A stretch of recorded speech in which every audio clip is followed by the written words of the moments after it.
ఈరోజు క్లాస్‌లో కొలిజన్ అంటే ఏంటి? కొలిజన్ ఎన్ని టైప్స్? కొలిజన్ జరిగిన తర్వాత బాడీస్ ఎంత వెలాసిటీతో వెళతాయి? అనే కాన్సెప్ట్ గురించి డిస్కస్ చేసుకుందాము.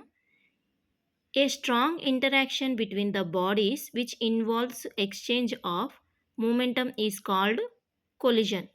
అంటే 2 బాడీస్ మధ్య జరిగే స్ట్రాంగ్ ఇంటరాక్షన్ వల్ల మొమెంటమ్ ఎక్స్‌చేంజ్ అవ్వడాన్ని కొలిజన్ అంటాం. కొలిజన్ అనేది 2 టైప్స్ ఉంటుంది. ఒకటి elastic collision, 2 inelastic collision. Elastic collision the collision in which both momentum and kinetic energy are conserved is called elastic collision. ఏ కొలిజన్లో అయితే మొమెంటమ్ అండ్ కైనెటిక్ ఎనర్జీ రెండు కన్జర్వ్ అవుతాయో ఆ కొలిజన్ని ఎలాస్టిక్ కొలిజన్ అంటాం. ఇక్కడ కన్జర్వ్ అంటే కాన్స్టాంట్ అనమాట.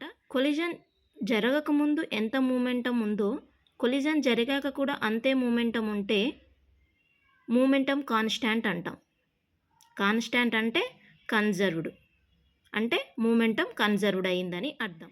కొలిజన్ జరగకముందు ఎంత కైనెటిక్ ఎనర్జీ ఉందో కొలిజన్ జరిగాక కూడా అంతే కైనెటిక్ ఎనర్జీ ఉంటే దాన్ని కైనెటిక్ ఎనర్జీ కాన్స్టాంట్ అంటాం. అంటే కైనెటిక్ ఎనర్జీ కన్జర్వ్డ్ అయ్యింది అని అర్థం. ఇప్పుడు క్లియర్గా మళ్ళొకసారి చూసుకుందాము. ఎలాస్టిక్ కొలిజన్ అంటే ఏంటి అంటే, ఏ కొలిజన్లో అయితే మూమెంటమ్ అండ్ కైనెటిక్ ఎనర్జీ రెండు కన్జర్వ్ అవుతాయో ఆ కొలిజన్ని ఎలాస్టిక్ కొలిజన్ అంటాం. The collision in which both momentum and kinetic energy are conserved is called elastic collision. Next వచ్చేసి ఏంటి? Inelastic collision the collision in which only momentum is conserved but kinetic energy is not conserved is called inelastic collision. అంటే ఏ కొలిజన్లో అయితే momentum మాత్రమే conserve అయ్యి kinetic energy conserve కాదో దాన్ని మనం ఇన్ఎలాస్టిక్ కొలిజన్ అంటాం. అంటే కైనెటిక్ ఎనర్జీ కన్జర్వ్ కాకుండా ఉండాలంటే కొలిజన్ జరగకముందు ఒక రకం కైనెటిక్ ఎనర్జీ ఉండాలి, కొలిజన్ జరిగిన తర్వాత వేరే కైనెటిక్ ఎనర్జీ ఉండాలి. అప్పుడు కైనెటిక్ ఎనర్జీ కాన్స్టాంట్గా ఉండదు. కాన్స్టాంట్గా ఉండదు కాబట్టి కన్జర్వ్ కాదు. అటువంటి కొలిజన్ ఏమంటాం మనం?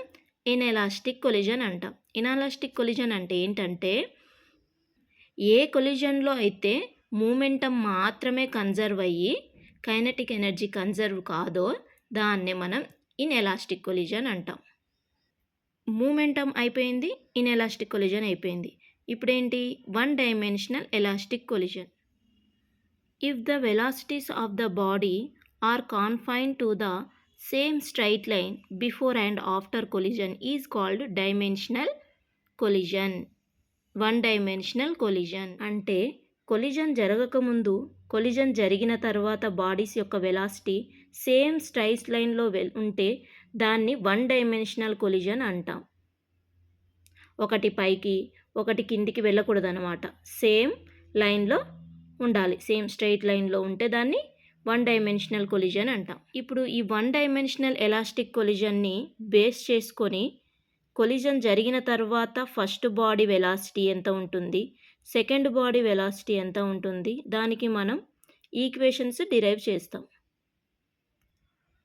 సో ఎలాస్టిక్ కొలిజన్లో మూమెంటమ్ కన్జర్వ్ అవ్వాలి, కైనెటిక్ ఎనర్జీ కన్జర్వ్ అవ్వాలి. ఆ రెండు ఫార్ములాస్ బేస్ చేసుకొని కొలిజన్ జరిగిన తర్వాత బాడీస్ వెలాసిటీ డిటర్మినేషన్ చేస్తాం. ఇక్కడ చూడండి, ఒకే లైన్ మీద రెండు బాడీస్ తీసుకున్నాం. దీని మాస్ వచ్చేసి m1, దీని మాస్ వచ్చేసి m2, దీని వెలాసిటీ వచ్చేసి u1, దీని వెలాసిటీ వచ్చేసి u2.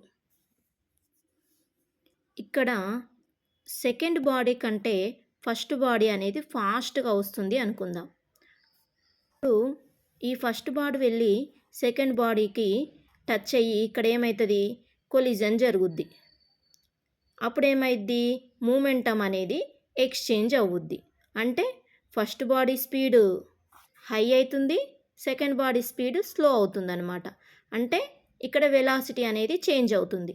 మాసెస్ సేమ్ ఉంటాయి కానీ వెలాసిటీ అనేది చేంజ్ అవుతుంది. కాబట్టి మాసెస్ వచ్చేసి same m1 m2, velocities change అయినాయి కాబట్టి ఇక్కడ v1 v2 రాగా రాసుకుందాం. అయితే ఇక్కడ మనం ఎలాస్టిక్ కొలిజన్ అనే కాన్సెప్ట్ని బేస్ చేసుకొని v1కి ఎంత ఫార్ములా వస్తుంది, v2 యొక్క ఫార్ములా ఏంటి అనేది తెలుసుకుందాము. అయితే ఎలాస్టిక్ కొలిజన్లో ఫస్ట్ మూమెంటం అనేది కన్జర్వ్ అవుతుంది కాబట్టి దాని నుండి మనం from the first law of conservation of momentum తీసుకుందాం. ఓకే, అయితే ఇక్కడ కన్జర్వేషన్ ఆఫ్ మూమెంటం అంటే ఏంటి అంటే కొలిజన్ జరగక ముందు ఎంత మూమెంటం అయితే ఉంటుందో కొలిజన్ జరిగిన తర్వాత కూడా అంతే మూమెంటం ఉంటే దాన్ని మనం కన్జర్వేషన్ ఆఫ్ మూమెంటం అంటాం. అంటే ఇక్కడ మనం కొలిజన్కి ముందు దీని మూమెంటం రాసుకుంటాం, కొలిజన్ తర్వాత దీని మూమెంటం రాసుకుంటాం. ఇక్కడ మూమెంటం అంటే అర్థం ఏంటంటే product of mass and velocity. Momentum అంటే అర్థం ఏంటంటే product of mass and velocity. So దీని మూమెంటం రాయాలంటే దీని మాస్ m1 ఇంటూ దీని వెలాసిటీ u1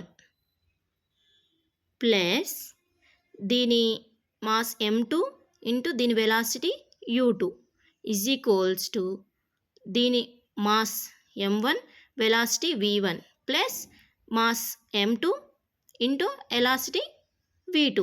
అలా రాసుకున్న తర్వాత m1 వాల్యూస్ అన్నీ ఒక దగ్గరికి తీసుకురావాలి, m2 వాల్యూస్ అన్నీ ఒక దగ్గరికి తీసుకెళ్ళాలి. తర్వాత ఇక్కడ m1ని ఇక్కడ m2ను కామన్ తీయాలి. అంటే m1 into u1 minus v1 is equals to m2 into v2 minus u2. This is first equation. Next మనం ఏం తీసుకోవాలి, కైనెటిక్ కన్జర్వేషన్ ఆఫ్ మూమెంటం అయిపోయింది కాబట్టి ఇప్పుడు కన్జర్వేషన్ ఆఫ్ కైనెటిక్ ఎనర్జీ తీసుకుందాం. From the law of conservation of kinetic energy. Kinetic energy formula ఏంటి, half into mv square. Okay, అంటే half into m అంటే m1, ఇక్కడ velocity v square is equals to ఏమొస్తుంది, ఇక్కడ మనకు u1 స్క్వేర్ వస్తుంది, plus half into m2 u2 square is equals to half into m1 v1 square plus half into m2 v2 square. ఇక్కడ హాఫ్ని common తీసేస్తే half into m1 u1 square plus half m2 u2 square is equals to half into m1 v1 square plus m2 v2 square. ఇక్కడ హాఫ్కి cancel అవుతుంది. Next ఏమవుతుంది, మిగిలింది రాసేసుకుంటాం ఇక్కడ. Next ఇక్కడ m1 common తీస్తాం, ఇక్కడ m2 కామన్ తీస్తాం. అప్పుడు మనకి ఇక్కడ ఏమవుతుంది, A square minus B square formula వస్తుంది. A square minus B square అంటే ఏంటిది, A plus B and A minus B. Okay, అంటే u1 plus v1 into u1 minus v1. Okay, ఆ ఫార్ములా బేస్ చేసుకొని ఈ మనకేమొస్తుంది m1 into u1 plus v1, u1 minus v1 is equals to m2 into v2 plus u2 into v2 minus u2. This is the second equation. ఇప్పుడు మనకిందాక first equation ఉంది కదా, దానికి second equation 2/1 చేయాలి. 2/1 చేస్తే సెకండ్ ఈక్వేషన్ సెకండ్ మొత్తం m1 into ఇది మొత్తం రాసేసుకొని బై ఈక్వేషన్ 1 రాసుకోవాలి. అప్పుడు ఏమవుతుంది, m1 క్యాన్సిల్ అవుతుంది, u1 మైనస్ v1 క్యాన్సిల్ అవుతుంది, m2 క్యాన్సిల్ అవుతుంది, ఇక్కడ v2 మైనస్ u2 క్యాన్సిల్ అవుతుంది. నెక్స్ట్ ఏముంటుంది, ఇంకా మనకు మిగిలింది u1 plus v1 is equals to v2 plus u2. ఇప్పుడు u టర్మ్స్ v టర్మ్స్ ఒక దగ్గరికి తీసుకొని రాసేసుకుంటే ఏమొస్తుంది మనకు, u1 minus u2 v2 minus v1. ఓకేనా, అంటే u2 టర్మ్ని ఇటు తీసుకొచ్చి v1 టర్మ్ని ఇటు తీసుకెళ్ళినాం. ఓకేనా, నెక్స్ట్ ఏం చేస్తున్నాం, relative velocity of approach before collision is equals to the relative velocity of separation after collision. మనకు v2 వాల్యూ కాబట్టి v1 వాల్యూ అనేది ఉండకూడదు కాబట్టి v1 వాల్యూని మనం తీసుకెళ్తున్నాం from equation 3. This is equation 3. అంటే v1 వాల్యూ అది తీసుకెళ్తే ఏమవుతుంది, v2 is equals to u1 minus u2 plus v1. అప్పుడు ఈ వాల్యూని మనం ఎక్కడ సబ్స్టిట్యూట్ చేయాలి, ఫస్ట్ వాల్యూ ఉంది కదా, ఈక్వేషన్ 1 ఉంది కదా, ఈక్వేషన్ 1లో ఈ అబోవ్ వాల్యూని సబ్స్టిట్యూట్ చేయాలి. సబ్స్టిట్యూట్ చేస్తే ఏమొస్తుంది, m1 into u1 minus v1 is equals to m2 into u1 minus u2 plus v1 minus u2 వస్తుంది. అప్పుడు ఏమవుతుంది, m1ని అప్లై చేద్దాం, ఇక్కడ m2ని అప్లై చేద్దాం. అప్లై చేసిన తర్వాత 1 వాల్యూస్ అన్నీ ఒక దగ్గరికి, వాల్యూస్ అన్నీ ఒక దగ్గరికి, v వాల్యూస్ అన్నీ ఒక దగ్గరికి పంపించేసుకుందాం. పంపించేసుకున్న తర్వాత ఇక్కడ u కామన్ తీస్తే m1 minus m2 plus 2m2 u2 is equals to v1 into m1 plus m2 వస్తుంది. ఇప్పుడు v1 వాల్యూ కదా మనకు కావాల్సింది, కాబట్టి ఈ వాల్యూని మనం అవతలికి పంపించేస్తాం. ఇంటూలో ఉన్నది అవతలికి వెళ్తే ఏమవుతుంది, బై అవుతుంది. కాబట్టి v1 is equals to u1 into m1 minus m2 plus 2m2 u2 by m1 plus m2. v1 value వచ్చేసింది. ఇప్పుడు మనకు నెక్స్ట్ ఏంటిది, v2 వాల్యూ కావాలి. v2 వాల్యూ కావాలి కాబట్టి v2 అనేది ఉండకూడదు. కాబట్టి v1 is equals to v2 minus u1 plus u2. ఇప్పుడు ఈ వాల్యూని ఎక్కడ సబ్స్టిట్యూట్ చేయాలి, ఈక్వేషన్ 1లో సబ్స్టిట్యూట్ చేయాలి. చేస్తే మనకేమొస్తుంది, m1 into u1 minus v2 plus u1 minus u2 plus is equals to m2 into v2 u2.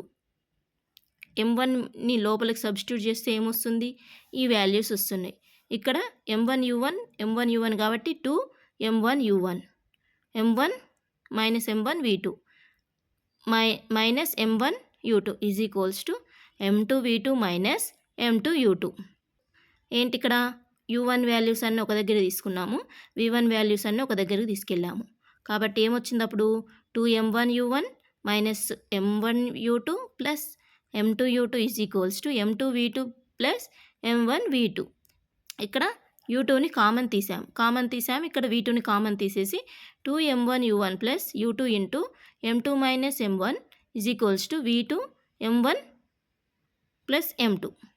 v2 value కదా కావాల్సింది, కాబట్టి ఈ వాల్యూని అవతల పంపిస్తే మనకు బై అవుతుంది. కాబట్టి v2 is equals to 2m1 u1 plus u2 into m2 minus m1 by m1 plus m2.